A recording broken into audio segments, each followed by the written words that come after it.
What's up guys? Welcome sa aking YouTube channel. Ngayon tuturo ko sa inyo kung paano nga ba gumawa ng thumbnail using Android phone. At bago tayo magsimula, kung bago ka pa lang sa aking YouTube channel, please subscribe and click the notification bell para updated kayo sa bawat videos ko. Kailangan nyo ng data or wifi para gumana yung PixArt. So, ngayon pupunta tayo sa PixArt app. Ayan. Click nyo lang siya. Kung wala kayong PixArt, mag-download kayo sa Play Store or sa App Market ng cellphone ninyo. And then, click this, yung plus. Pagka-click mo niyang plus, lalabas dyan yung mga background. Pwede kang kumuha ng background sa gallery mo or dito sa ibaba. Pwede ka dyan pumili. Ayan, ang dami. Pero syempre, mas maganda kung plain kasi thumbnail yung gagawin natin. Pwede ka dyan pumili. So, napili ko is itong blue. Itong blue na lang. Click natin yan kung anong color ang napili ninyo. Click nyo yan. So, click ko yan, blue na yan. Pindutin itong tools. Yan, pindutin yung tools. And then yung crop. Pindutin yung crop. May lalabas dyan na size kung anong gusto mong size ng pagka-crop nito. Pindutin mo yung YouTube kasi nga sa thumbnail natin ito lalagay. Gagawin natin thumbnail.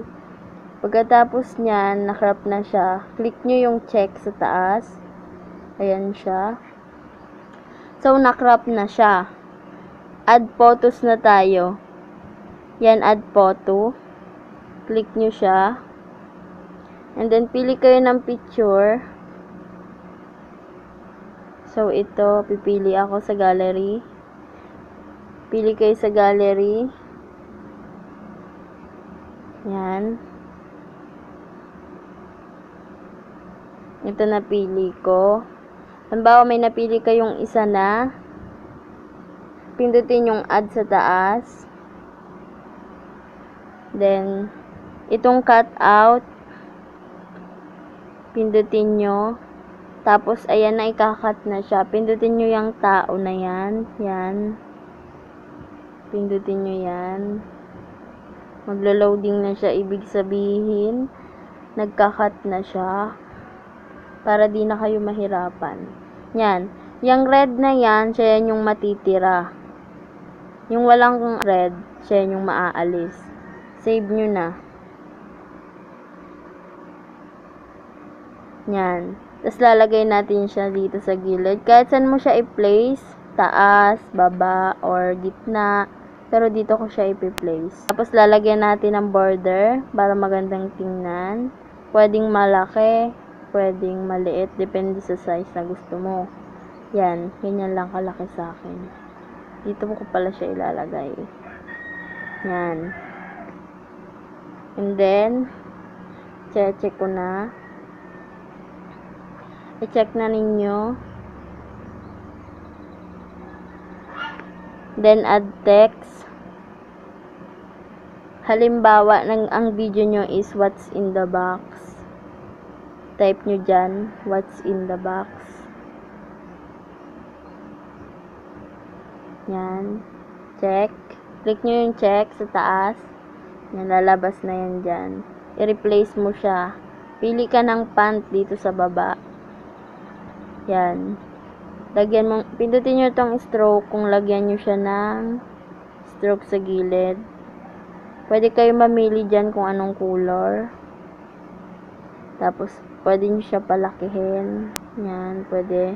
Ayusin natin. Pantayin natin siya. Yan, pantay na.